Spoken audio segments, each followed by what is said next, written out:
إن الحمد لله نحمده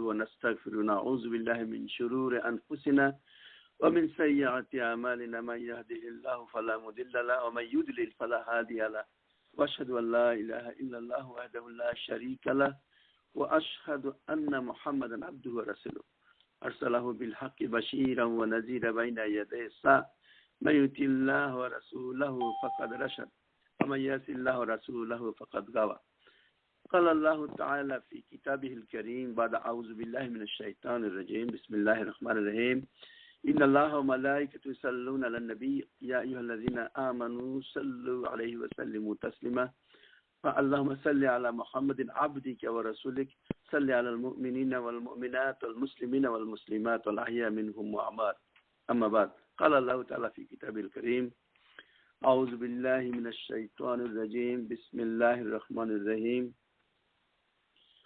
الحمد لله الذي خلق السماوات والأرض وجعل الظلمات والنور ثم الذين كفروا بربهم يعدلون هو الذي خلقكم من طين ثم قضى أجله وأجل مسمى عنده ثم أنتم تمترون وهو له في السماوات وفي الأرض يعلم سركم وجهركم ويعلم ما تكسبون وما تأتيهم من آيات ربهم إلا كانوا عنها معرضين فقد كذبوا بالحق لما جاءهم فسوف يأتيهم أنباء ما كانوا به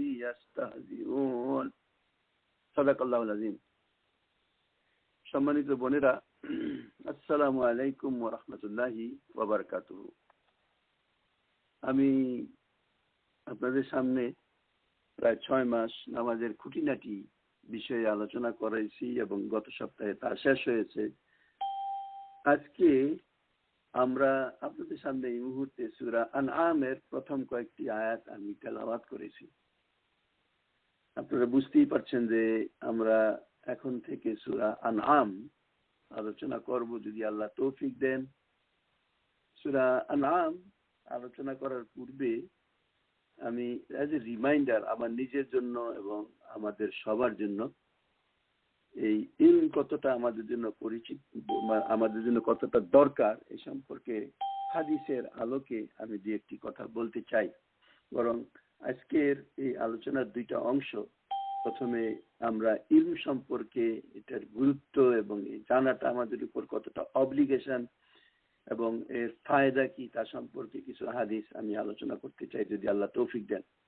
সম্মানিত বোনেরা, আপনারা জানেন যে গত প্রায় 8 মাস আমরা যে নামাজের উপর আলোচনা করেছি তা প্রায় সবগুলি কথাবার্তার পিছনে সহি হাদিস এই ছিল এবং সেখানে হয়তো আপনাদের অজান্তে আমি প্রায় 1000-এর মতো হাদিস কোট করেছি বিভিন্নভাবে।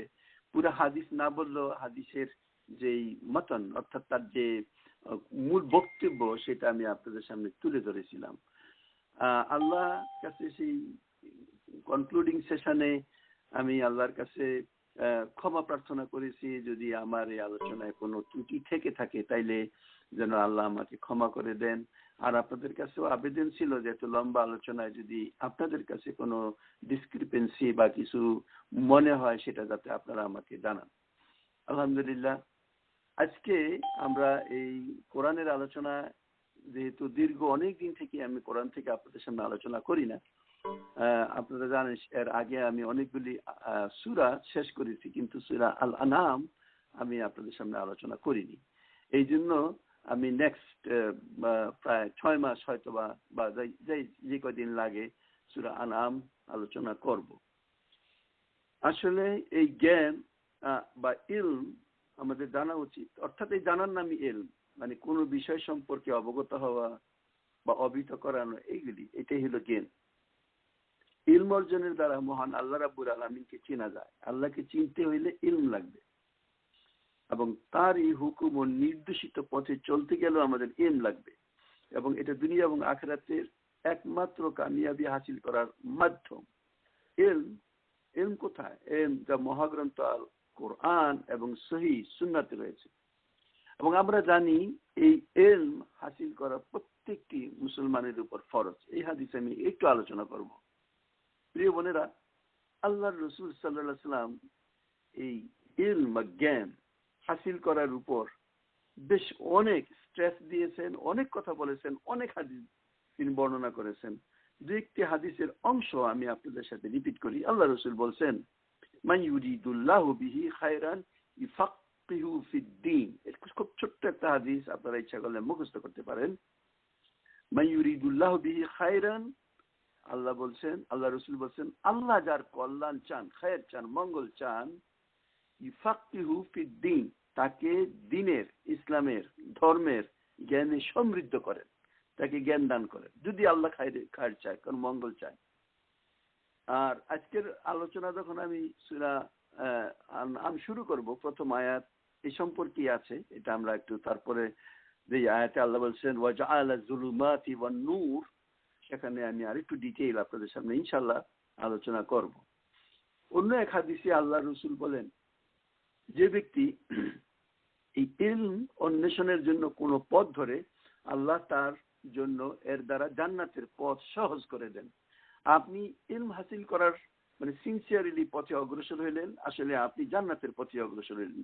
আল্লাহ রাসূল হাদিসে এইভাবে বলছেন, মান সালাকা তারিকান ইয়ালতামিসু ফিহি ইলমান সাহালাল্লাহু লাহু বিহি তারিকা ইলাল জান্নাহ।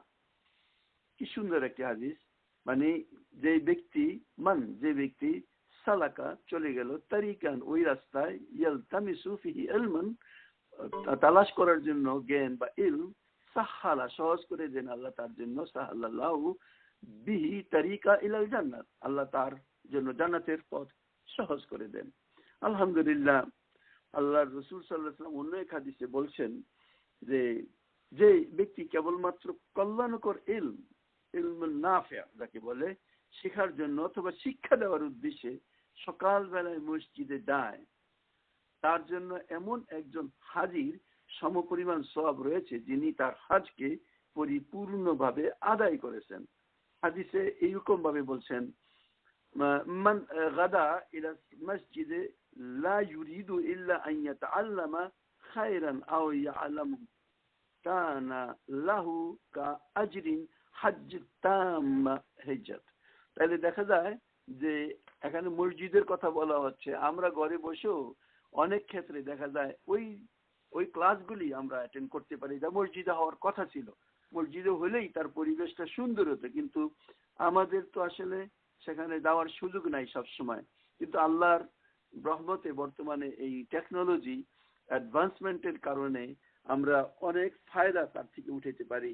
আপনারা বিভিন্ন কাজে বিভিন্নভাবে ব্যস্ত থাকলেও, ইভেন আমার বোনেরা রান্না বান্না সবকিছু করার সাথেও হয়তো অনেকেই তার এই সেটকে অন করে রেখেছেন, সেই সাথে কিছু কোরআন এবং হাদিস আমরা পাচ্ছি, আমরা জানতে পারছি।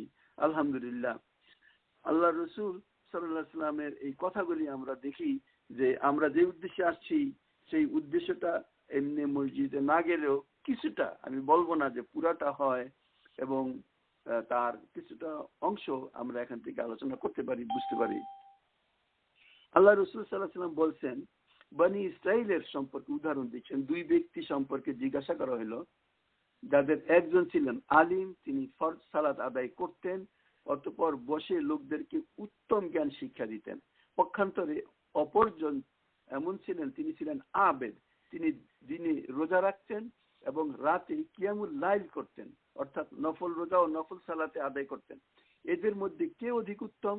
রাসূলুল্লাহ সাল্লাল্লাহু আলাইহি ওয়াসাল্লাম বললেন, যে আবেদ সারাদিন রোজা রাখে এবং সারা রাত সালাত আদায়ে কাটিয়ে দেয়, তার চাইতে ওই আলেমের যিনি শুধু ফরজ সালাত আদায় করেন অতঃপর বসে লোকদেরকে ইলম শিক্ষা দেন।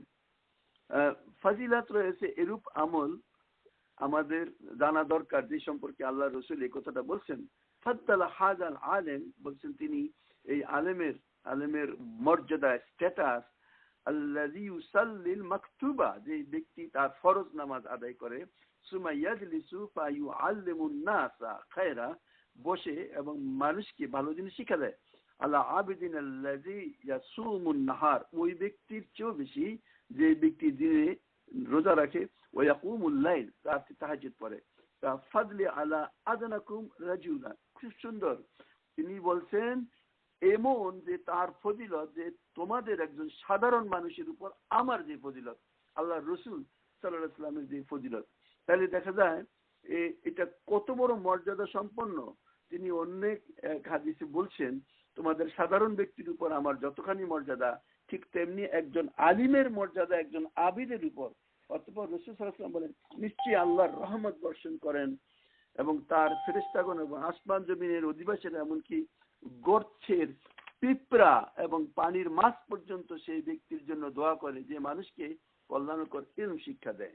মানে দেখেন, সুম্মা ক্বালা রাসূলুল্লাহ সাল্লাল্লাহু আলাইহি ওয়াসাল্লাম ইন্নাল্লাহা ওয়া মালাইকাতুহু আহলাল সামাওয়াতি ওয়াল আরদি হাত্তা নামলাতুন ফিল হিজরা, মানে তার জন্য দোয়া করে আকাশ জমিনের সবকিছু, হাত্তা নামলাতা, অর্থাৎ ওই পিঁপড়া, ফি হুজরিহা, যে তার গর্তে বসে, ওয়াত্তা হাউতা, এবং সেই হুত অর্থাৎ মাছ, ইউসাল্লুনা আলাল মুআল্লিমিন নাসিল খায়র, মুআল্লিমিন নাসিল খায়র, ওই মুআল্লিম তার জন্য কল্যাণের দোয়া করে। মানে পিঁপড়া এবং মানে পানি সে মাছ পর্যন্ত তার জন্য দোয়া করে। সুতরাং আল্লাহর রাসূল সাল্লাল্লাহু আলাইহি ওয়াসাল্লাম বিভিন্নভাবে ইলম, এবং আপনি মনে রাখেন যে ইসলামী জ্ঞানের মানে ব্যাপারে এতটা স্ট্রেস দান করেছে, দুনিয়ার আর কোনো ধর্ম করে নাই। আল্লাহ রসুল সাল্লাল্লাহু আলাইহি ওয়াসাল্লাম এই জন্য বলছেন মান সালাকা তারিকা ইয়াবতাগি ফিহি ইলমান সালাকাল্লাহু বিহি তারিকা ইলাল জান্নাত ওয়া ইন্নাল মালাইকাতু লা তাদাউ আজনিহাতি রিদান লিতালিবিল ইলমি ওয়া ইন্নাল ইলমু লা ইয়াস্তাগফিরু লাহু মান ফিস সামাওয়াতি ওয়া মান ফিল আরদি হাত্তা হিতানু ফিল মা। মানে আল্লাহ বলছেন, আল্লাহ রসুল বলছেন, আমি রাসূলুল্লাহ সাল্লাল্লাহু আলাইহি ওয়াসাল্লাম বলতে শুনেছি, হযরত আবু দারদা বর্ণনা করেন, যে ব্যক্তি ইলম হাসিলের উদ্দেশ্যে পথ চলে, আল্লাহ এর দ্বারা তাকে জান্নাতের পথে পৌঁছে দেন, এবং ফেরেশতাগণ ইলম অন্বেষীর, যে ব্যক্তি অন্বেষণ করে, সন্তুষ্টির জন্য নিজেদের ডানা পেতে দেন। অনন্তর আলিমদের জন্য আসমান জমিনের সকল প্রাণী ক্ষমা প্রার্থনা করে, এমনকি পানি জগতের মাছসমূহ, সমস্ত নক্ষত্র রাজির উপর পূর্ণিমার চাঁদের যে প্রাধান্য, ঠিক তেমনি সাধারণ আবেদের উপর আলিমের মর্যাদা বিদ্যমান। আলিমগণ নবীদের ওয়ারিস, আল উলামা ওয়ারাসাতুল আম্বিয়া, বরং তারা মিরাস হিসেবে রেখে গেছেন ইলম। সুতরাং যে ব্যক্তি ইলম হাসিল করেছে সে পূর্ণ অংশ লাভ করেছে। পূর্ণিমার রাতে যদি আপনি আকাশের দিকে তাকান, তাইলে দেখবেন যে সেই দিন যে পূর্ণ চাঁদ, পূর্ণিমার চাঁদ যেভাবে আকাশে আলো বিচরণ করে, ঠিক তখন তারকাগুলি যেমন ম্লান হয়ে যায়।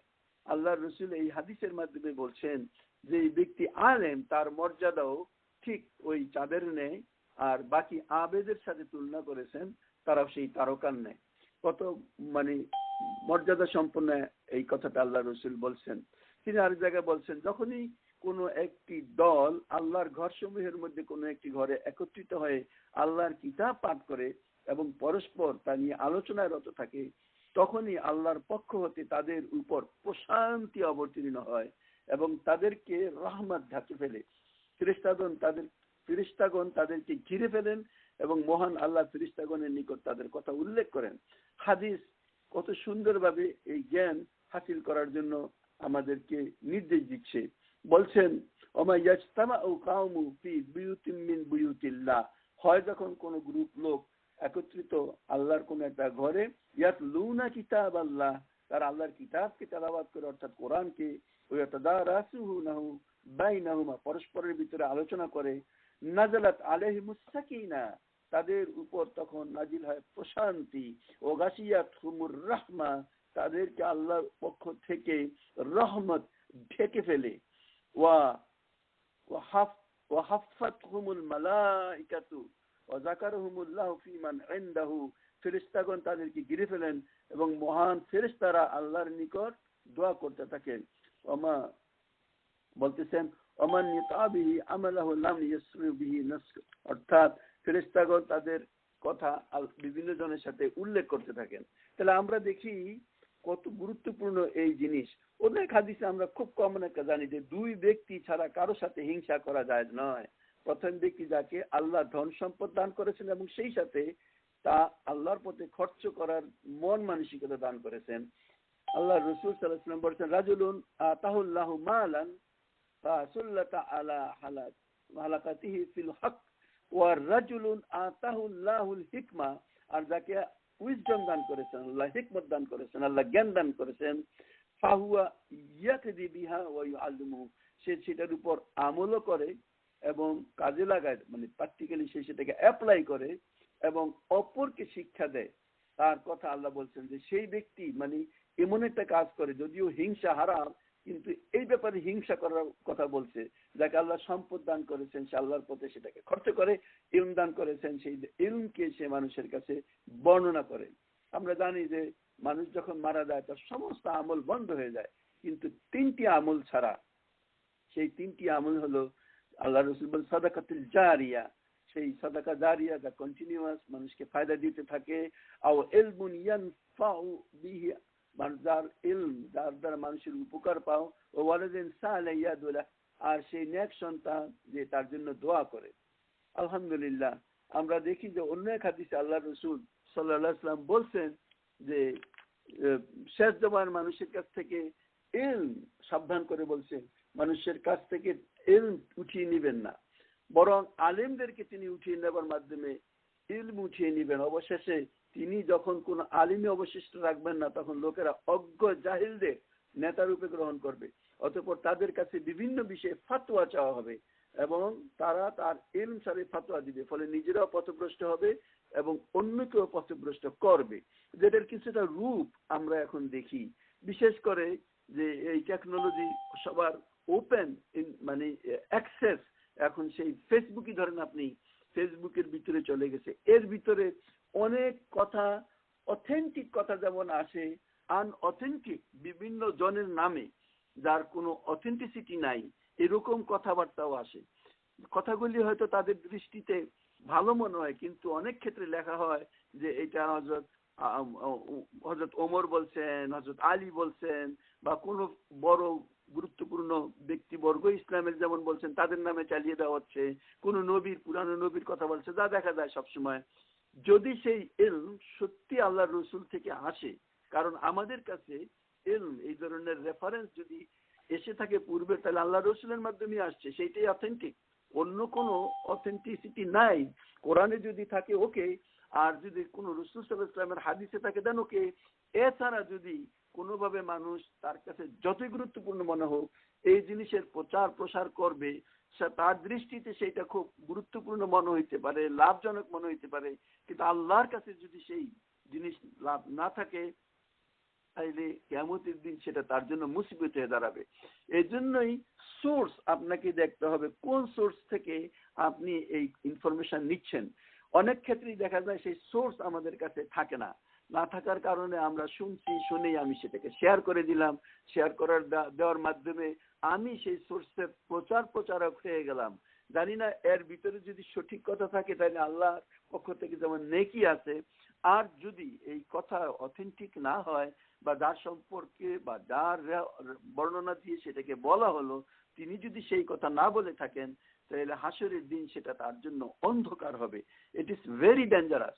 আবার দেখা যায় যে আমি যেমন বলি যে ইজি কাম ইজি গো, একবারে ফেসবুক ঘুরতে গেলে চট চট চট চট করে পাতা আপনি স্ক্রলিং করতে থাকেন আর কিছু ইলম নেন, কিন্তু সেই ইলম আপনার ভিতরে থাকে না। এই ইলম খুব দ্রুতই চলে যায়, কারণ আপনি চিন্তা ভাবনা না করে সেই জিনিসটাকে শুনছেন।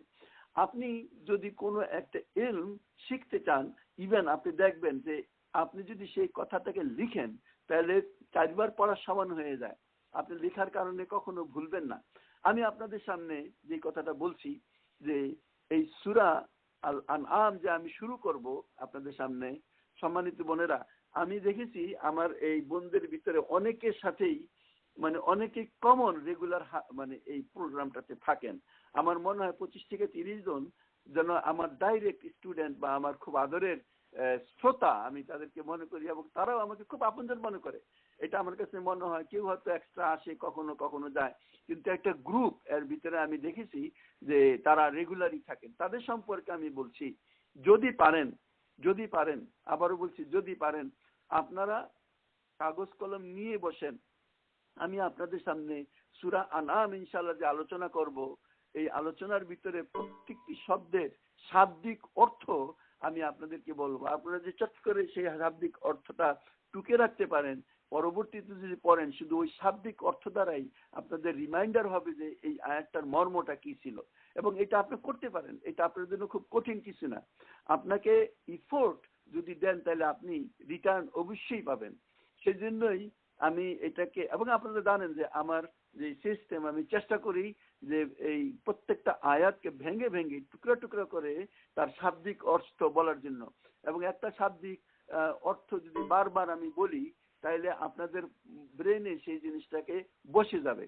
সেই জন্যই আমি যদিও রিপিটেশন হয় তারপরও প্রতিটি আলোচনায় চেষ্টা করব প্রত্যেকটা শাব্দিক অর্থ আপনাদের সাথে শেয়ার করতে, যাতে আপনারা বুঝেন। তো সেই টার্গেটেই আমি এই সূরা আনআম আপনাদের সামনে আলোচনা করতে চাই। শেষ একটা হাদিস আপনাদের সবাইকে স্মরণ করিয়ে দিয়ে আমি সূরা আনআমের দিকে যাব। সেই কথাটা আমরা জানি, সবাই জানি। আমি মাঝে মধ্যে বলি যে এটা এমন একটা হাদিস দুনিয়াতে আজ পর্যন্ত আমি কাউকে পাই নাই যে বলতে পারে যে আমি হাদিসটা শুনি নাই।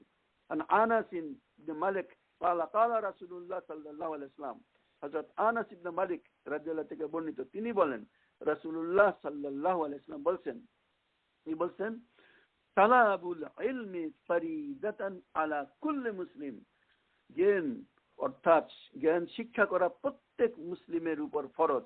এটা আমার ইচ্ছার উপর ছেড়ে দেওয়া হয় নাই, এবং আপনারা প্রত্যেকে, আমি 100% শিওর, অল অফ ইউ যারা আমার এই কথা শুনছেন, এই হাদিস আপনারা সবাই জানেন যে তালাবুল ইলম ফরিদাত আলাল কুল্লি মুসলিম। এটার কয়েকটা আলাদা ভার্সন হইতে পারে, কিন্তু মূল কথা এটাই যে জ্ঞান তালাশ করা প্রত্যেকটা নরনারীর উপর ফরজ।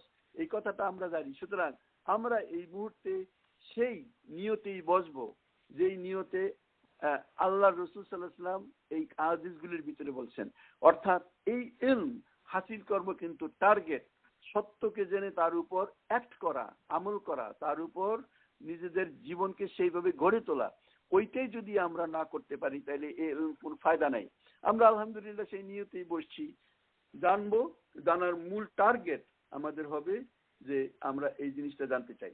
আলহামদুলিল্লাহ এই কিছু ইলম সম্পর্কে বলার পর আসুন আমরা আজকে যেই জায়গা থেকে তেলাওয়াত করেছি সেই সূরা আনআম আমি আপনাদের সামনে তেলাওয়াত, যে অংশটুকু তেলাওয়াত করেছি তার পরিপ্রেক্ষিতে আজকের এই আলোচনা আমি করতে চাই।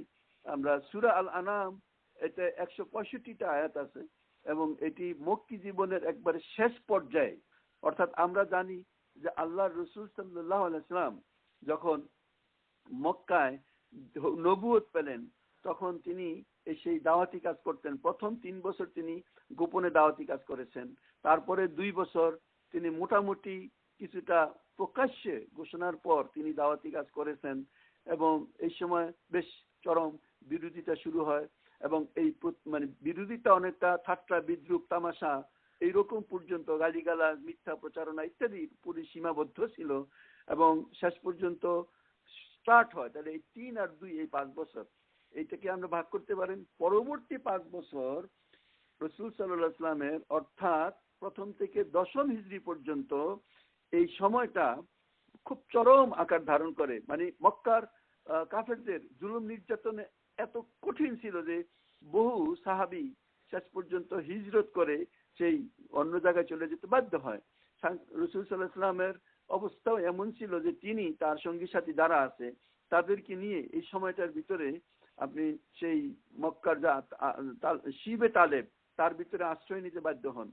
এই তিনি দিয়ে 5-5-10 বছরের পরে শেষ আরো 3 বছর তিনি মক্কায় ছিলেন, নবুয়তের 10ম বছর থেকে 13তম বছর পর্যন্ত। এটা সাংঘাতিক রকমের একটা কঠিন এবং বিপজ্জনক সময় ছিল। এই সময় আর মক্কায় জীবনযাপন করার কোনো সুযোগ ছিল না। আল্লাহ রসুল তায়েফে গেলেন, আপনারা সেই ঘটনা জানেন, সেখানে তিনি আশ্রয় পেলেন না। হজের সময় যখন আরবের প্রত্যেকটা গোত্র থেকে ইসলামের দাওয়াত দেওয়ার জন্য তিনি আগত সেই হাজিদের কাছে যেতেন, তখন তিনি তাদের কাছে সাহায্য আবেদন চাইতেন, কিন্তু বলতে গেলে তিনি কোথাও সেই সাহায্য তিনি পান নাই। আল্লাহর রসুল সাল্লাল্লাহু আলাইহি ওয়াসাল্লামকে হত্যা করার জন্য এই মক্কাবাসীরা এবং তখন সলা পরামর্শ করে এবং শেষ পর্যন্ত আল্লাহ রাব্বুল আলামিন এর নির্দেশে তিনি হিজরতে বাধ্য হন। তার পূর্বে আপনি বলতে পারেন যে এই আনসারদেরকে আমরা জানি, সেই আনসারদের দিন আল্লাহ এই দিন তাদেরকে গ্রহণ করার জন্য গ্রহণ করে। এই শেষ পর্যায়ের শেষ অংশে আপনি বলতে পারেন একটা ভাষণের ভিত্তিতেই সূরা আল আনআম আল্লাহ রাব্বুল আলামিন রাসূল সাল্লাল্লাহু আলাইহি ওয়াসাল্লামের উপর নাজিল করেছেন। তো এই সময়ে আরো একটু কঠিন অবস্থাটা আপনাদের মনে আছে।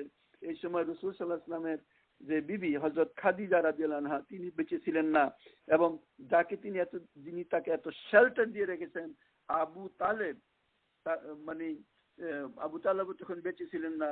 তাদের এই যে সমর্থন, সেই সমর্থন শেষ হয়ে গেছে, এবং কোনো ব্যক্তি ইসলামের দিকে সামান্যতম যোগ প্রকাশ করলো তার পিছনে মানুষ লেগে যেত, তাকে বিভিন্নভাবে শারীরিক নির্যাতন করতো, এবং সেই বিভীষিকাময় অবস্থা, এই অবস্থা আমরা কল্পনা করতে পারি না। আমি আবার আপনাদেরকে স্মরণ করাই, আপনারা যদি সত্যি কোরআন সম্পর্কে ইলম হাসিল করতে চান, আপনি কখনোই ড্রয়িং রুমে বসে কোরআন সম্পর্কে সেইভাবে জানবেন না। যদি আপনি যতটুকু শুনলেন এটাকে অ্যাপ্লাই করতে চান, অর্থাৎ বাস্তব জীবনে অ্যাপ্লাই করতে চান এবং সেই জিনিসকে মানুষের কাছে প্রচার প্রসার করতে চান, এখানে লজ্জা করার কিছুই নাই। আপনি যদি গালিগালাজও শোনেন, এটা রাসূল সাল্লাল্লাহু আলাইহি ওয়াসাল্লামের উপর যে জিনিস এসেছিল তার চেয়ে বাইরে কিছু না, এবং এইটা আসতে বাধ্য। আল্লাহর কোরআন বলছে মাতুতি ওয়াকসারা মান ফিল আরদি ইউদিল্লুকা আন সাবিলি, মানুষ অধিকাংশ সময় বিভ্রান্তির মধ্যে থাকবে এবং মানে সবসময় বিরোধিতাই আসবে, খুব অল্প সংখ্যক লোক সেটাকে গ্রহণ করবে। তারপরেও এই জিনিসকে যখন আপনি প্রচার প্রসারের জন্য আপনি সমাজের বুকে আপনার আশেপাশে আপনার বন্ধুদের কাছে আপনার আত্মীয় স্বজনের কাছে তা প্রকাশ প্রচার প্রতিষ্ঠা আল্লাহর দেওয়া শিক্ষার মাধ্যমে নিজেকে পরিবর্তন করার চেষ্টা করবেন, তখন আপনার উপর বিপদের পর বিপদ আসবে, এটাই স্বাভাবিক। আমার প্রিয় বোনেরা, আপনাদের মনে আছে যে আমি বলছিলাম যে ইসলাম কি? ইসলাম শব্দ যদি জিজ্ঞাসা করা হয়, আমার নতুন বোনেরা বলবেন ইসলাম অর্থ কি? আপনারা বলবেন ইসলাম অর্থ শান্তি। কথাটা ঠিক। আবার যদি একটু গভীরভাবে বলেন ইসলাম মানে কি, আপনাদের যারা আরেকটু শুনেছেন তারা বলবেন ইসলাম মানে আনুগত্য, দাসত্ব, আল্লাহর ইচ্ছার উপর সব কিছু ছেড়ে দিয়ে দৃঢ় হয়ে দাঁড়িয়ে থাকা এবং একটু না টলানো, তার নাম ইসলাম। আসলামতু লিরাব্বিল আলামিন। মুমিনের পরিচয় ইজা যুকির আল্লাহ ওয়াজিলাত কুলুবুহুম ওয়া ইজা তুলিয়াত আলাইহিম আয়াতু যাদাতুহুম ঈমানান ওয়া আলা রাব্বিহিম ইয়াতাওয়াক্কালুন। কোরআনের ভাষায় আপনি বলবেন মুমিনের পরিচয় আল্লাহর নাম স্মরণ হইলে তার অন্তরাত্মা কেঁপে উঠবে, এবং তার সামনে যখন আল্লাহর এই কোরআনের আলোচনা করা হয় তখন সে সেই জিনিস তার কাছে আরো ঈমান বৃদ্ধি করবে। এই দুই ডেফিনেশন তো আপনারা শুনেছেন, কিন্তু আপনাদের মনে আছে আমি আবারও বলছিলাম যে হ্যাঁ, ইসলামের আরো একটা অর্থ এরকম যে ইসলাম হচ্ছে চেঞ্জ, অর্থাৎ পরিবর্তন। অর্থাৎ আপনি ইসলামের ভিতরে আছেন, আপনি যে অবস্থায় আছেন সেই অবস্থায় থাকবেন না। আল্লাহর একটা পরীক্ষা আপনাকে চূড়ান্ত পরীক্ষায় নিক্ষেপ করবেন, যার ভিতরে চূড়ান্ত ফায়সালা হয়ে যায়। আপনার মৃত্যুর পূর্বেই সেই ফায়সালা আল্লাহ করবেন যে মৃত্যুর পর আমার আপনার জন্য জান্নাত না জাহান্নাম। আল্লাহর কোরআন বলছে মা কান আল্লাহু, এটা আল্লাহর কাজই না, ইয়াজারাল মুমিনিনা মা আনতুম আলাই, মুমিন তুমি যেখানে আছো আমি সেখানে রেখে দেব, হাত্তা ইয়ামিজাল খাবিসু মিনাত তাইয়্যিব, যতক্ষণ না ভালো এবং মন্দকে আমি সেপারেট না করি। তাহলে ইসলামের আরেকটা যে মূল অর্থ, সেই মূল অর্থটা হচ্ছে একটা পরিবর্তন, অর্থাৎ আপনি নন স্টপ নিজেকে পরিবর্তন করবেন, এর নাম ইসলাম। ইসলামের মূল অর্থ এটাই। আমরা অনেক সময় ভুল করি, আমরা বলি যে আমানা ওয়া আমিলুস সালিহাত। আমিলুস সালিহাতের অর্থ আমরা অনেকেই বুঝি না। আমলুস সালিহা মানে কি? এই সূরার ভিতরে আপনারা শুনবেন ওয়াসাল্লাহ, ওয়াসাল্লাহ শব্দটা কয়েকবার আসছে, সেখানে আমি আলোচনা করব। তবে আপনাদের ছোট্ট একটা ইন্ট্রোডাকশন দেই যে সালেহাত শব্দের শাব্দিক অর্থ হইল সংশোধন করা, রেকটিফাই করা। আমরা যখন সৌদি আরবে ছিলাম তখন গাড়ি নষ্ট হয়ে গেলে ওয়ার্কশপে যেয়ে বলতাম, আর ওয়ার্কশপের নাম তাসলিয়া, তাসলিয়া ইউসাল্লি, মানে যেখানে এটা কয় আমরা যে সালেফায়ারাতি, অর্থাৎ আমার গাড়িটাকে ঠিক করে দাও, আমার গাড়িটা ইজ নট গোয়িং ওয়েল, সেটা এর ভিতর প্রশ্ন আছে। তাইলে এই যে সংশোধন, এই যে রেকটিফিকেশন, তার নাম সালে। আমলে সালে অর্থাৎ এমন কাজ যেটা সংশোধনমূলক কাজ। আমরা যদি আমলে সালে গুড ডিডস বুঝি, এটা তো গুড ডিডস, কিন্তু শাব্দিক তর্জমা যদি আপনি দেন তাইলে আপনি বুঝতে পারবেন যে আমলে সালে শব্দটার মূল অর্থটা কি, মূল বক্তব্যটা কি। মূল বক্তব্য হলো ওই যে আমি বললাম ইসলাম মানে পরিবর্তন করার একটা প্রসেস, সবসময় নিজেকে চেঞ্জের ভিতরে রাখা। আমলে সালে বলতেছে সেই চেঞ্জটা টুয়ার্ডস গুড, ভালোর দিকে হবে, নেকের দিকে হবে। অর্থাৎ আপনি যেই কাজ করতেছেন সেই কাজটা তখনই আমলে সালে হবে যদি সেটা আপনার সংশোধন থাকে। আমি আপনি কতটুকু পারবো সেটা বড় কথা না, কারণ আল্লাহ কোরআনে আমাদের জন্য সুযোগ দিয়েছেন, লা ইউকাল্লিফুল্লাহু নাফসান ইল্লা উসআহা। কোনো ব্যক্তিকে তার সামর্থ্যের অধিক কোনো বিষয় সম্পর্কে আল্লাহ জিজ্ঞাসা করবেন না, তিনি জানেন আমি কতটুকু করতে পেরেছি। যার বাস্তব উদাহরণ তো আমাদের কাছে নবী রাসূলদেরই আছে। হযরত নূহ আলাইহিস সালাম, তিনি দীর্ঘ 950 বছর কাজ করেছেন, তিনি মানুষকে পরিবর্তন করার চেষ্টা করেছেন, সেটাই তো পরিবর্তন, সেটাই তো ইসলাম। কিন্তু আমাদের দুনিয়ার দৃষ্টিতে দেখি যে তিনি ব্যর্থ হয়েছেন। হযরত লূত আলাইহিস সালাম তার এই জাতিকে দীর্ঘদিন প্রচেষ্টার পরেও তাদেরকে সংশোধন করতে পারেন নাই। পরে আল্লাহ তাদের থেকে ওনাকে সেপারেট করে দিয়েছেন। তিনি যে লূত আলাইহিস সালাম যে চেষ্টা করেছেন, নূহ আলাইহিস সালাম যে চেষ্টা করেছেন, প্রতিষ্ঠা করতে পারেন নাই, মানুষকে পরিবর্তন করতে পারেন নাই। তাই বলে নবুয়তের খাতা থেকে আল্লাহ রাব্বুল আলামিন তাদের নাম কেটে দেন নাই। তারাই সবচেয়ে সম্মানিত নবীদের একজন, সেইভাবেই তাদের মর্যাদা। ঠিক তেমনি ভাবে আমি আর আপনি কতটুকু করতে পারলাম সেটা বড় কথা না, কি করার চেষ্টা করেছি। আল্লাহ উইল সি আওয়ার এফোর্ট, আমাদের চেষ্টা, আমাদের প্রচেষ্টা, সেটাই আল্লাহ দেখবেন। আর ওইটাই আমি বলতেছি, সেইটাই হলো আমাদের সালে, সেটাই হলো পরিবর্তন করার যে প্রচেষ্টা, সংশোধন করার যে প্রচেষ্টা, সেই প্রচেষ্টা। এই সূরার ভিতরে কয়েক জায়গায় আমি কালকে রাতে শুনতেছিলাম, আমি দেখলাম যে একাধিক জায়গায় সেই কথাটা আসছে, আমানা ওয়া সাল্লাহ, আমরা ওয়াসাল্লাহ মানে নামাজ, মানে সে আমল করে, আমানা ঈমান এনেছে, ওয়াসাল্লাহ আমল, সে তার আমলকে সংশোধন করেছে। ইনশাআল্লাহ যখন এই আয়াত সামনে আসবে তখন আমরা আরেকটু ডিটেইল সেই সম্পর্কে আলোচনা করব, কারণ এই কনসেপ্ট আমাদের ভিতরে নাই। নাই বলেই আমরা আমলে সালেকে আমরা বুঝতেই পারি না। আমরা কতগুলি নামাজ, রোজা, হজ, যাকাতের ভিতরেই আমলে সালেকে বলতেছি। No, all our activities, Islam is a practical life, মানে প্র্যাকটিক্যাল লাইফকে ইসলাম নিয়ন্ত্রণ করবে। ইসলাম মানি ওই যে আমি বললাম যে কমপ্লিট আনুগত্য। কিসের আনুগত্য? আল্লাহর উপর আনুগত্য। আমরা সাধারণ অর্থে ইসলাম মানি শান্তি, কি আমরা বুঝলাম? আমরা অনেকেই সেই কথাটা এর উপরে আর ভিতরেই আমরা যাই না, যে ওর পিছনে আর কি আল্লাহর যে মূল শব্দটা কি রয়েছে সেই কথাটা আমরা বুঝার চেষ্টা করি না। এইটা না বুঝার কারণেই আমাদের ভিতরে, যেহেতু ইলমটাই আমাদের কাছে ক্লিয়ার না, আমাদের কাছে ইনফরমেশনটা ক্লিয়ার না, সেই জন্য আমরা সেই জিনিসটাকে সেইভাবে আমলও করতে পারি না। এই জন্যই ইলমি প্রথম দরকার কোন জিনিসকে আমল করার জন্য। ইলমবিহীন আমল নো বেনিফিট। আমল উইদাউট ইলম you can't, no benefit at all. আর শুধু ইলম আমল ছাড়া সেটাও কোনো লাভ নাই। এই জন্য ইলম এবং ইলমের দাবি অনুসারে আমল, that is what Allah want. সেইটাই হলো একমাত্র জিনিস যেটা আল্লাহ চায়, এবং সেই লক্ষ্যেই কিন্তু আসলে আমাদের সমস্ত চেষ্টা প্রচেষ্টা। আমাদের এই আলোচনা হয়তো বা যারা রেগুলার শোনেন তারা দেখবেন তার ধাঁচ একটু অন্যরকম। এটা অন্য অনেক ব্যক্তিদের যে কথাবার্তার সাথে এটার একটা ডিফারেন্স আছে।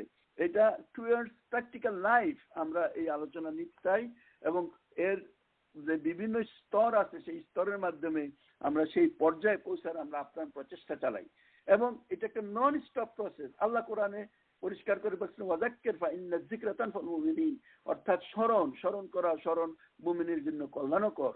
আমরা সবসময় এই দুনিয়ার বুকে ডুবে থাকি, আমরা আল্লাহর অস্তিত্ব এবং আখিরাতের সেই চিন্তা ভাবনা অনেক ক্ষেত্রেই বিস্তৃত হয়ে যায়, শয়তান আমাদেরকে ভুলিয়ে দেয়।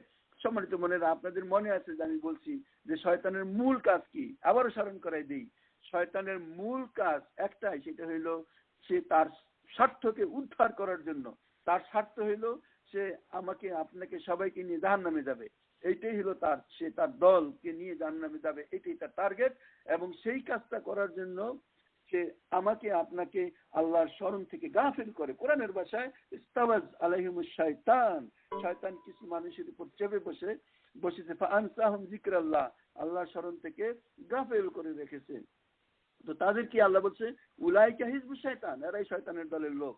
আলহামদুলিল্লাহ, গাফলতির মধ্যে যারা পড়ে আছে তারা বলতে পারেন যে সরকার শয়তানের দ্বারাই তারা আসলে এমন ভাবে ঢেকে আছে যে তারা সঠিক জিনিসকে অনেক সময় জানতে পারে না। আমি বলছি না যে আমার এই প্রোগ্রামের বাইরে তারা, মোটেই না, বরং আমরা বলছি যে এই দুনিয়াকে নিয়ে এমন ভাবে লিপ্ত হয়ে আছে, সেই দুনিয়ার মানে বিভিন্ন কাজ তাকে আর আখিরাতমুখী কোনো কাজ করার সুযোগই দিচ্ছে না। মানে he is so occupied unimaginable, he doesn't have any time at all. মানে তাদের অবস্থাটা এরকম যে এই দুনিয়াতে এমন ভাবে চলছে, এমন ভাবে তাদের বিভিন্ন জিনিসে তারা লিপ্ত হয়ে আছে যে সত্য জিনিসটাই তাদের কাছে বা আখিরাতও যে গুরুত্ব রাখে এবং সেটা যে কত গুরুত্বপূর্ণ সেই জিনিসটা থেকে তারা ভুলেই আছে, যেই কারণে তাদের মনে সময় হয় না, তাদের সময় দিনের পর দিন চলে যাচ্ছে তাদের বিভিন্ন কাজে। আপনি দেখবেন দিনের মানে কথা তো তাদের ভিতরে বলাও যায় না, এবং তারা কেউ কেউ তো ডাবল চাকরি করেন এবং 16, 17, 18, 19 ঘন্টা চাকরি করেন, বাকিটা রেস্ট করেন। এই এতটা কাজ করার মাধ্যমে যে সম্পদ কামাই করে সুন্দরভাবে নিজের ঘর বাড়ি সব ছেলে সন্তান তাদেরকে যেভাবে সাজাচ্ছেন, সাজাইতে সাজাইতে যখন সাজানো শেষ হয় তখন দেখা যায় একদিন সে অন্ধকারের ভিতরে ডুবে যায়, সে কবরের ভিতরে ডুবে যায়, তার আর যেন সময়ই হয় না। কিন্তু এইটাও ইসলাম না। আমরা ইসলাম যেটাকে বলি পুরা আখিরাতমুখী কাজ করবেন সেটাও না। আমরা দোয়া করি রব্বানা, হে প্রভু আতিনা ফিদ দুনিয়া হাসানা ওয়া ফিল আখিরাতি হাসানা, দুনিয়া এবং আখিরাতে উভয় জায়গায় আপনি আমাকে কল্যাণ দান করেন। অর্থাৎ আপনি যদি আখিরাতকে পাইতে চান তাহলে দুনিয়ার মাধ্যমে পাইতে হবে। আমাকে কবরে কোনো আমল নাই, মৃত্যুর পর কোনো আমল নাই, আমাকে এই সময়ে আখিরাতমুখী কাজ এবং দুনিয়াতে সার্ভাইভ করার জন্য যেই কাজগুলি আমরা সঠিক পথে থেকে করি সেই জিনিসগুলি আমরা এখানে করব। আমি যে আপনাদের সামনে সূরা আনআম আলোচনা করব, সেই আনআম শব্দের অর্থ গৃহপালিত পশু। এটা এই সূরার একটা আয়াতে সম্ভবত 138, এই আয়াতে কয়েক জায়গায় এই আনাম শব্দটি ব্যবহার করা হয়েছে। আপনারা অনেক সময় আমাকে কোন জিনিস হালাল কোন জিনিস হারাম এই সম্পর্কে প্রশ্ন করেন, সেই প্রশ্নের উত্তর আজকে এই সূরার ভিতরে আলোচনার ভিতরে আপনারা আসবেন। এই সূরার যে আরো আলোচ্য বিষয়ের ভিতরে আছে যে শিরক, যেটা আছে মানে পার্টনারশিপ, আল্লাহর সাথে যে পার্টনারশিপ করা, শিরক করা, এইটা যে তাওহীদের বিপরীত। একটা আসলে আরেকটা চলে যাবে, দুইটা একসাথে থাকতে পারবে না। এবং অনেক মানুষ এই শিরক এবং তাওহীদ দুইটারই দাবি করে, সেইটাকে রেকটিফাই করার বিভিন্ন রকমের আয়াত এর মাধ্যমে আছে। আখিরাতের বিশ্বাস মানে সম্পর্কে আল্লাহ এই সূরার ভিতরে আলোচনা করেছেন। এবং মানুষ জাহিলিয়াতের যুগে এবং আমাদের সমাজেও অনেক রকমের কল্প কাহিনী যে সমস্ত জিনিস আছে, সুপারস্টিশন যাকে বলে, কুসংস্কার, এর মধ্যে যে মানুষ নিমজ্জিত আছে সেই জিনিসগুলিকে আসলে এই সূরার ভিতরে আলোচনা করা হয়েছে, প্রতিবাদ করা হয়েছে। এবং যেই সমস্ত গুরুত্বপূর্ণ প্রিন্সিপালের ভিত্তিতে ইসলামী সমাজ গড়ে উঠবে সেই সম্পর্কে সূরা আলোচনা করেছে। এবং অনেক প্রশ্ন যা আল্লাহর নবীর বিরুদ্ধে, সমাজের বিরুদ্ধে, মুসলমানদের বিরুদ্ধে এই নন মুসলিমরা করে থাকে সেই সম্পর্কেও এই সূরার ভিতরে আলোচ্য বিষয় আছে। আলহামদুলিল্লাহ, এই সূরার ভিতরে আরো অনেক রকমের আলোচনার মধ্যে যারা অস্বীকার করে এই দিন ইসলাম থেকে মুখ ফিরিয়ে নেয়, অর্থাৎ এই দিনের ব্যাপারেও বহু মুসলমানদের অবস্থা, যারা এই দিনকে খুব গুরুত্ব দেয় না, অবহেলা করে, তাদের এই অচেতনতা, তাদের এই অজ্ঞতাকে দূর করার জন্য অনেক রকমের উপদেশ এর সাথে সাথে ভয়ও আল্লাহ রাব্বুল আলামিন এই সূরার মধ্যে দেখিয়েছে। সেই জন্য সম্মানিত বোনেরা, আমি এই সূরাটি আপনাদের জন্য বেছে নিয়েছি যাতে আমরা এই সূরার মাধ্যমে নিজেদের পথকে সংশোধন করতে পারি। আমি যে সূরাটি আজকে শুরু করতেছি, আমি আপনাদের সামনে তার 5টি আয়াত তেলাওয়াত করেছিলাম, কিন্তু আমি সময়ের দিকে খেয়াল করে হয়তো আজকে ইন্ট্রোডাকশন হিসেবে প্রথম একটি আয়াত আপনাদের সামনে একটু ডিটেল আলোচনা করব এবং ইনশাআল্লাহুল আজিজ নেক্সট উইক পুনরায় সেই আয়াতটি সহ আমি আপনাদের সামনে বাকি আয়াত আলোচনা করব। প্রথম আয়াতটি আমি আগে আপনাদেরকে বলছি, এই সূরা 165 165টি আয়াত আছে বাংলাদেশের কোরআনের ভিতরে, 20টা রুকু আছে, সিরিয়ালি এটা সূরা আল আনআম, কোরআনের 6 নম্বর সূরা। যাই হোক, এবং আমরা এই সূরার প্রত্যেকটা শাব্দিক অর্থ সহ আমরা জানার চেষ্টা করব। এই নিয়তেই আমরা এই সূরা শুরু করলাম, আল্লাহর উপর তাওয়াক্কুল করে, ওমাইয়া তাওয়াক্কাল আল্লাহ ফাহু হাসবু। আমরা আল্লাহর উপর তাওয়াক্কুল করি, আবার বলি যে আল্লাহ আপনি আমাদেরকে সবসময় গাইড করবেন, কারণ আপনি গাইড না করলে মাইয়াহদিল্লাহু ফাহুয়াল মুহতাদ ওয়া মাইয়ুদ্লিল ফালান তাজিদ লাহু সাবিলা। যাকে আল্লাহ হেদায়েতের পথে রাখেন সেই হেদায়েত প্রাপ্ত হয়, আর যাকে আল্লাহ বিভ্রান্ত করেন সে কোনো পথ পাবে না। সুতরাং আমরা আল্লাহর উপর তাওয়াক্কুল করে বিসমিল্লাহির রহমানির রহিম বলে প্রথম আয়াতটি তেলাওয়াত করতেছি পুনরায়।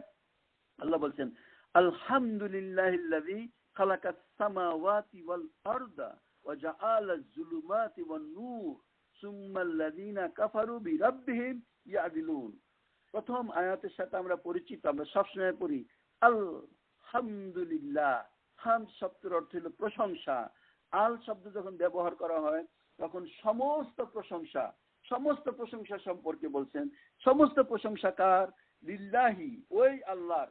কোন আল্লাহ তার পরিচয় পরে দিচ্ছেন, কিন্তু আমরা প্রথমেই বলি যে আলহামদুলিল্লাহ এমন একটা শব্দ অন্তর থেকে যখন উচ্চারণ করা হয় তখন আল্লাহর যেই অস্তিত্ব তার অন্তরের ভিতরে জেগে উঠে।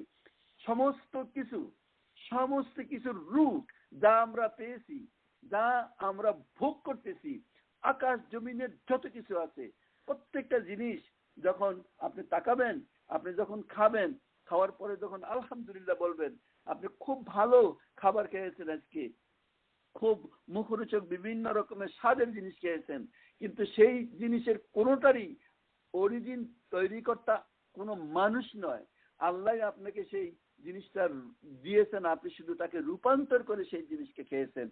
যে আকাশ বাতাস যেভাবে আপনি ব্যবহার করতেছেন, আপনি আল্লাহর দেওয়া সেই সূর্যের তাপ, আল্লাহর দেওয়া সেই পানি, গাছের সেই ফলমূল, জমিনের সেই ফসলাদি, সমুদ্রের সেই মাছ, আপনার বিচরণশীল সেই জীব জানোয়ার, আপনি যে কোনো জিনিসকে ব্যবহার করেন না কেন, তার থেকে আরো বড় কথা আল্লাহর দেওয়া সেই অক্সিজেন, আল্লাহর দেওয়া সেই ভিটামিন যা আপনি সূর্য থেকে পান, এই সমস্ত কিছু শুধুমাত্র সেই আল্লাহ।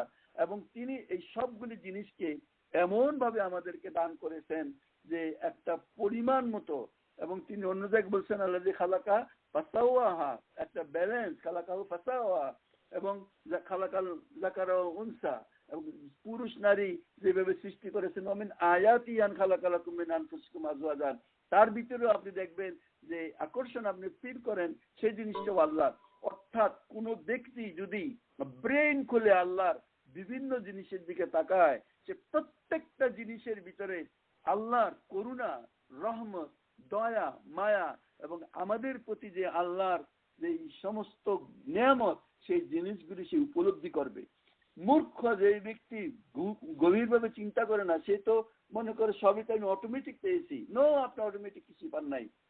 এই মুহূর্তে যে আপনি সুস্থ আছেন সেটা আল্লাহ রেখেছেন বলেই আছেন, না হয় আপনি সুস্থ থাকতে পারবেন না। আপনার মতো কত লোকই না সেই হাসপাতালে গিয়ে দেখেন পড়ে আছে, কিন্তু আপনি একজন সুস্থ সবল মানুষ হয়ে যে বিচরণ করতেছেন, তারও সেই প্রশংসা করতে হবে। এই জন্য মনে রাখবেন যে সমস্ত কিছু আল্লাহ যেমন বলছেন কুলু আশরাবু ওয়ালা তুসরিফু, খাও পান করো কিন্তু অপচয় করো না। ফাজকুরুনি আযকুরুকুম, আমাকে স্মরণ করো আমি তোমাদেরকে স্মরণ করবো। ওমা ইয়াশকুর ফাইন্নামা ইয়াশকুরু লিনাফসি, যে ব্যক্তি আল্লাহর শুকর করে সে তার নিজের নফসের জন্যই করে। এই জন্য এই প্রত্যেকটা জিনিস যা ফায়দামন্দ, যা আমাদের জন্য প্রফিটেবল, যা আমাদের জন্য দরকারি, আপনি যদি তাকান, যেদিকে তাকান, আপনার এই টেবিলের সামনে, আপনার এই বাড়ির দিকে, আপনার উপরে ওই যে ফ্যান ঘুরতেছে, আপনার এই যে এসি ইউজ করতেছে, প্রত্যেকটা জিনিসের মানে কোনো একটা জিনিস মানুষ এই দুনিয়ার বাইরে থেকে নিয়ে আসে নাই, বরং আল্লাহর দেওয়া বিভিন্ন মানে মেটেরিয়ালসকে ব্যবহার করে এবং আল্লাহর দেওয়া সেই ব্রেনকে খাটিয়ে সে সেটাকে রূপান্তর করেছে। এই জন্য এমনকি এই যে আপনার সন্তান, যে আপনি তাকে বড় করতেছেন, আপনার প্রতি তার প্রতি যে আপনার যে মায়া এবং মহব্বত আল্লাহ সৃষ্টি করে দিয়েছেন, সেই জন্য আপনি এটা করতে পেরেছেন। আপনার বাচ্চাকে যে আপনি দুধ খাওয়াচ্ছেন, সেই দুধ আপনি খাওয়াচ্ছেন না, বরং সে মহান আল্লাহ সেই দুধ আপনার জন্য ঠিক রাইট টাইমে ব্যবস্থা করে দিয়েছেন। এবং আপনি খেয়াল করে দেখেন, এই যে বেবি আপনার পেটের থেকে বের হয়ে আসলো, তা যে বের হয়ে আসার কথাটা, সেই জিনিসটাও আপনি করেন নাই, সেটাও আল্লাহ ব্যবস্থা করেছেন যেভাবে হোক। এইভাবে কোনো ব্যক্তি যখন গভীরভাবে সেই জিনিসগুলির দিকে তাকায়, তখন তার মাথা নুয়ে আসে, আল্লাহর কাছে সে সারেন্ডার করে, বলে, হে রাব্বুল আলামিন, আমার কিচ্ছু নাই, আমার কিচ্ছু নাই, আমি কিছুই না, আমি nothing, everything belongs to you. তখন সে বলে আলহামদুলিল্লাহ। আমরা যখন খাবার খাই, খাওয়ার পরে আলহামদুলিল্লাহ আল্লাযী আতামানা ওয়া সাকাওনা ওয়া জাআলানা মিনাল মুসলিমিন, এই আয়াত তো পড়ি, এটা ঠোঁটের ভিতরে থাকবে না, এটা ঠোঁটের উচ্চারণের জিনিস নয়, উচ্চারণ আপনি করবেন, কিন্তু সেই জিনিস আসতে হবে আবার অন্তর থেকে। আপনি মুখে উচ্চারণ করলেন কি না করলেন সেটা বড় জিনিস না, বরং হৃদয়ে থাকতে হবে যে আমার রব আমার জন্য সেটা ব্যবস্থা করেছেন, তিনি ব্যবস্থা করেছেন বলে আমি পেয়েছি। সুতরাং সেই আল্লাহর কাছে সেই জিনিসটাকে আপনি ফিরাই দিবেন এবং বলবেন যে হে রাব্বুল আলামিন, আপনি তার ব্যবস্থা করেছেন, সেই জন্য আমি এটা পেয়েছি, তাই আপনার জন্যই সমস্ত প্রশংসা। এর নাম আলহামদুলিল্লাহ। আপনাকে যদি জিজ্ঞাসা করা হয় আপনি কেমন আছেন, আপনি অবশ্যই বলবেন আমি ভালো আছি। নো, আপনি বলেন আলহামদুলিল্লাহ। ভালো আপনি থাকতে পারেন না, আপনাকে যিনি ভালো রেখেছেন তার প্রশংসা করেন, তিনি ভালো রেখেছেন বলেই আপনি ভালো আছেন, সেই জন্যই আপনি বলবেন আলহামদুলিল্লাহ। আমার এই ছোট নাতিপুতি যারা আপনাদের কাছে আছে, তাদেরকে শিক্ষা দিবেন, কেউ যদি জিজ্ঞাসা করে যে তুমি কেমন আছো, হাউ আর ইউ, সে যাতে বলে প্রেজ বি আল্লাহ, আলহামদুলিল্লাহ, এই কথাটা শিক্ষা দিবেন।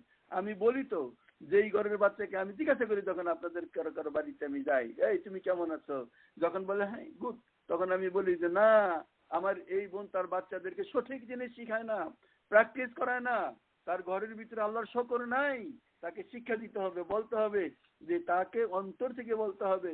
যদি জিজ্ঞাসা করা হয় তুমি কেমন আছো, how are you, he must say আলহামদুলিল্লাহ। এটা আমি একটা নোট হিসাবে বললাম আপনাদেরকে।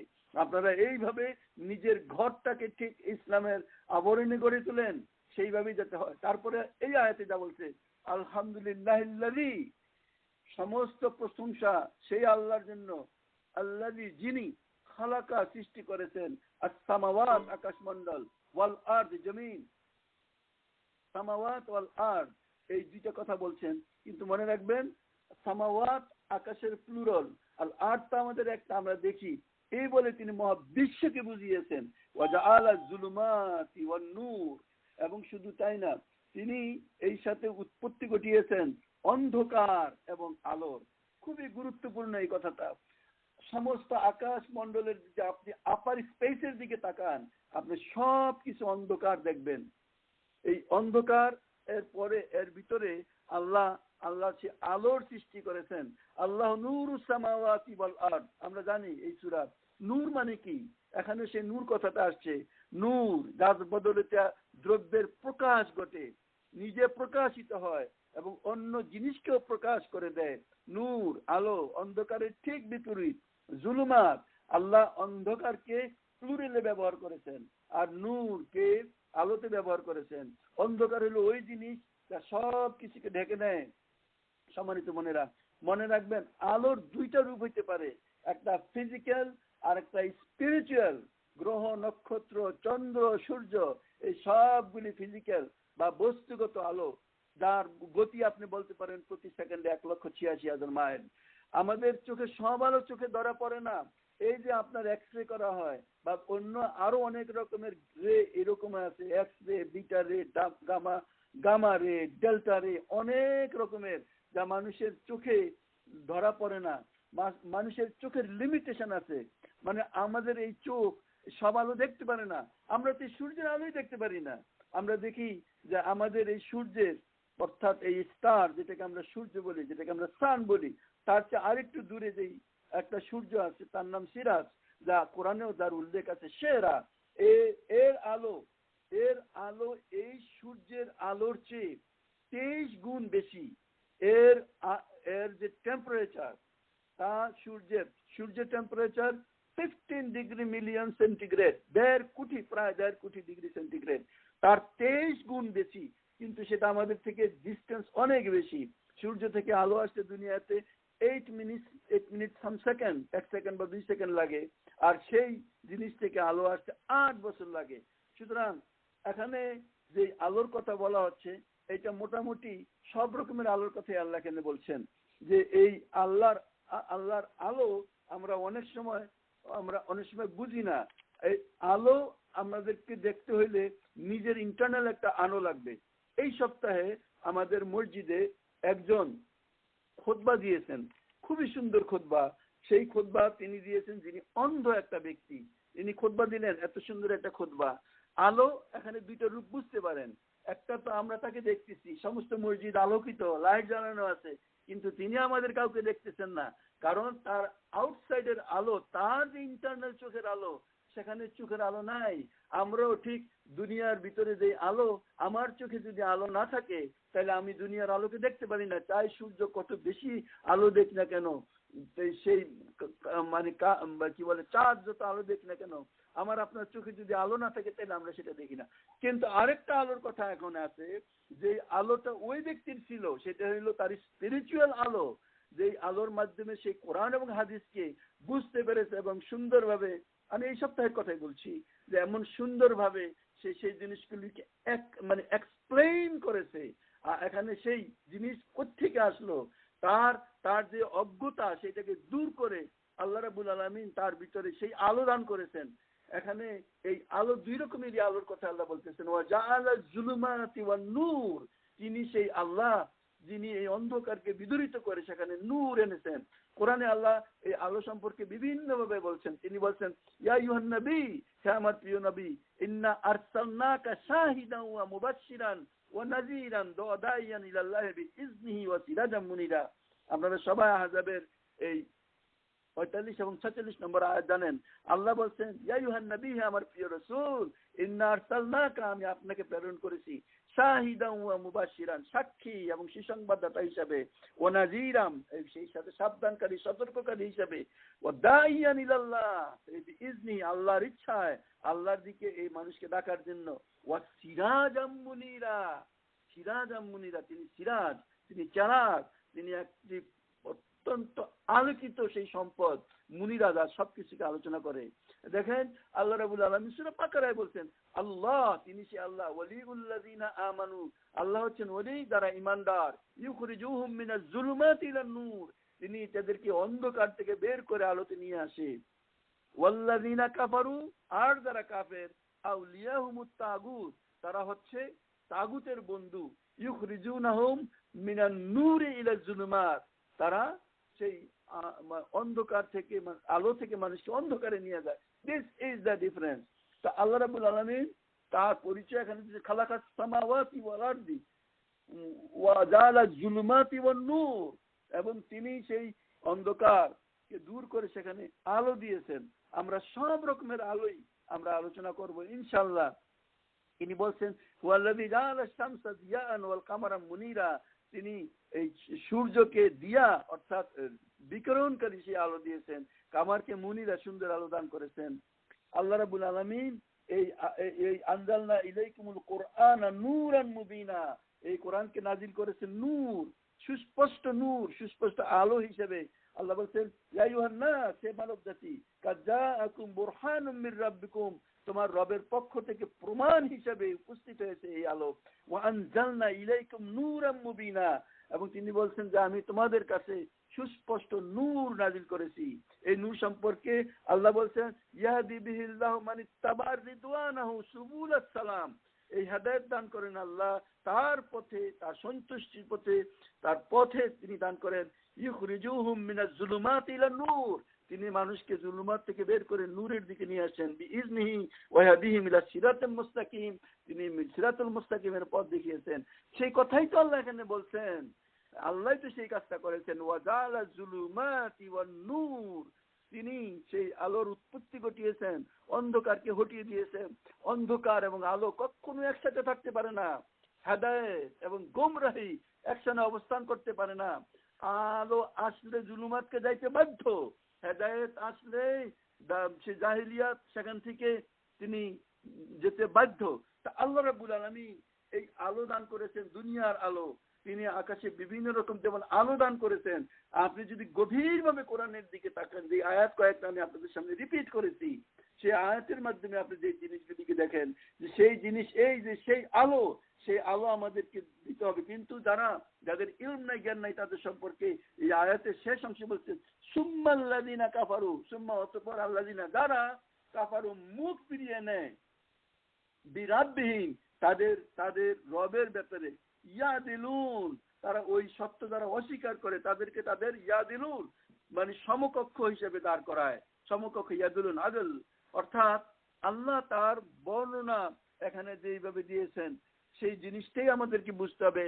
আল্লাহ যা এক্সপ্লেইন করেছেন, আল্লাহর মর্যাদা যেইভাবে তুলে ধরেছেন যে তিনি সমস্ত নূর, তিনি নূরুন আলা নূর ইয়াহদি বিল্লাহু বিনূরিহি, আল্লাহু নূরুস সামাওয়াতি ওয়াল আরদ। এই আয়াতগুলো আমরা জানি।